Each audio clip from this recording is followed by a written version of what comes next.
स्वप्नात रंग भरताना भाग 41. लेखिका पिहू शिर्के. शब्दसखी. टिकटिक वाजती डोक्यात, धडधड वाढती ठोक्यात. सेम इकडे ऑफिसमध्ये आपल्या केबिनमध्ये बसलेला शुभम डोळे मिटून बसला होता की अचानक त्याला सुद्धा तोच सीन दिसला. तेच सॉन्ग डोळ्यांसमोरून गेलं आणि शुभमसुद्धा त्याच विचारामध्ये गेला.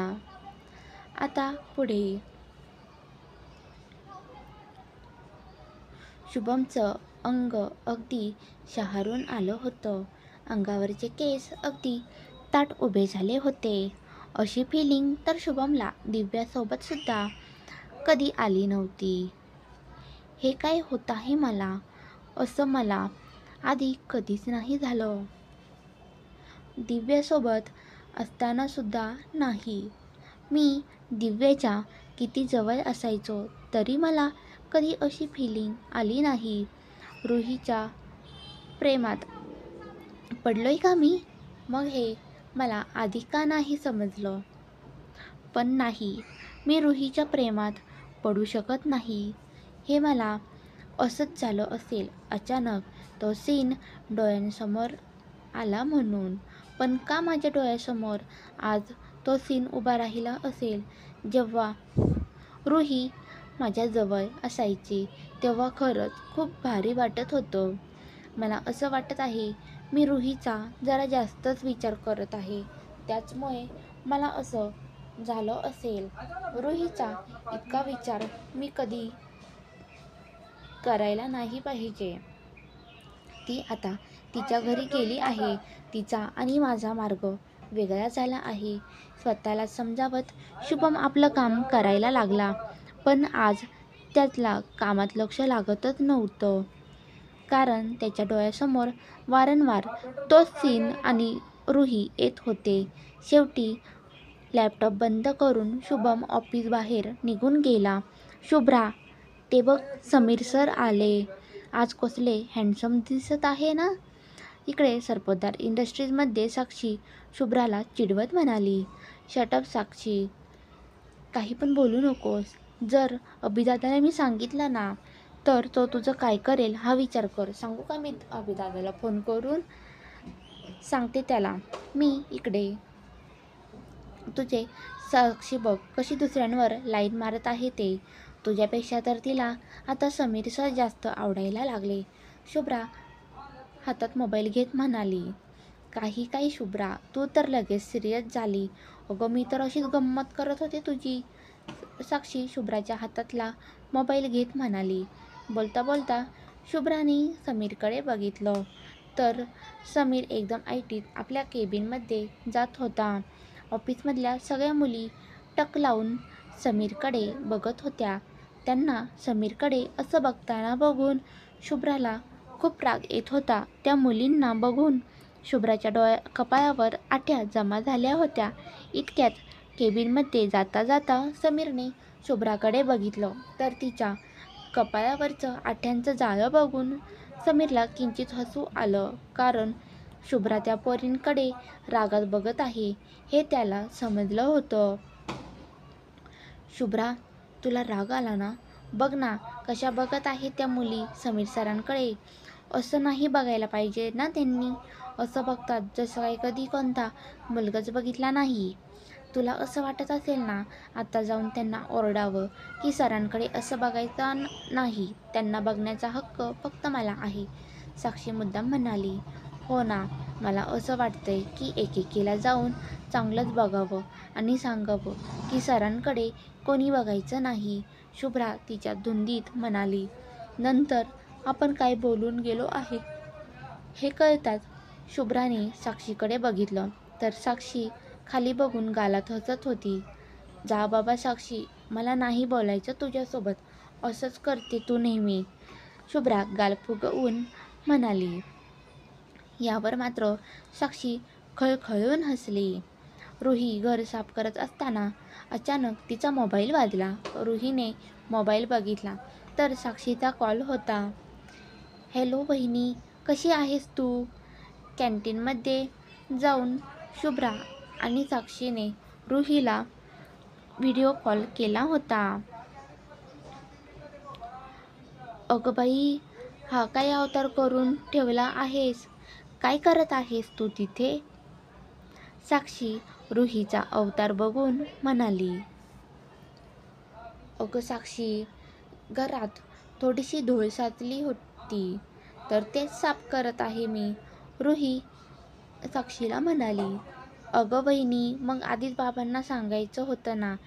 बाबांनी माणसं सांगून साफ करून ठेवलं असतं घर. आधीच तुझा हात बरा नाही आणि त्यात इतकं काम नको करू तू. कोणाला तरी सांगून साफ करून घे, शुभ्रा काळजीने रुहीला म्हणाली. इतकं काही नाही गं शुभ्रा, आणि तसंही आता माझा हात बरा आहे. आईसोबत मी अशीच घर साफ करायचे.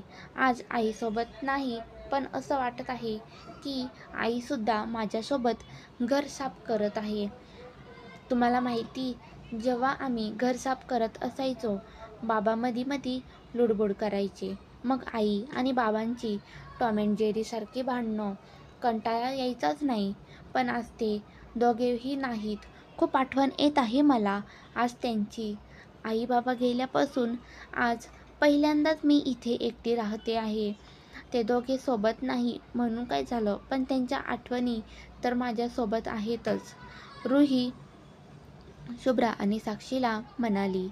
तू जेवण केलंस का रुही? आता रुही रडणार म्हणून साक्षीने लगेच विषय बदलला. हो, मी सकाळी नाश्ता केला आहे. साक्षीने मुद्दाम विषय बदलला हे रुहीला कळलं होतं. रुही, मला तुला एक मज्जा सांगायची आहे तुझ्या नणंदबाईबद्दल, साक्षी शुभ्राला चिडवत म्हणाली. हो का? सांग ना मग लवकर मला. काय केलं माझ्या शुभ्राने तुला? रुही हसतच साक्षीला म्हणाली. नाही काय पण नको सांगू हां, मी बोलणारच नाही तुझ्याशी, शुभ्रा तोंड फुगवत म्हणाली.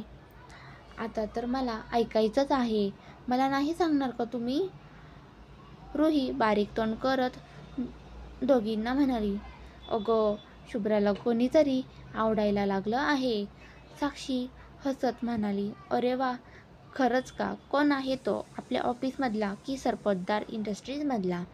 रुही हसतच साक्षीला विचारत म्हणाली. अगं समीर सरपोतदार गं, तोच आवडायला लागला शुभ्राला. बोलत साक्षीने रुहीला सगळं सांगितलं. यावर मात्र रुही खूप खळखळून हसली. छानच आहे की मग, स्वभावाने खूप छान आहेत समीर सर. त्यांनी आपल्याला एक चान्स दिला, त्यावरूनच त्यांचा स्वभाव समजतो, रुही त्या दोघींना म्हणाली. हो ना, शुभ्रा लाजतच म्हणाली.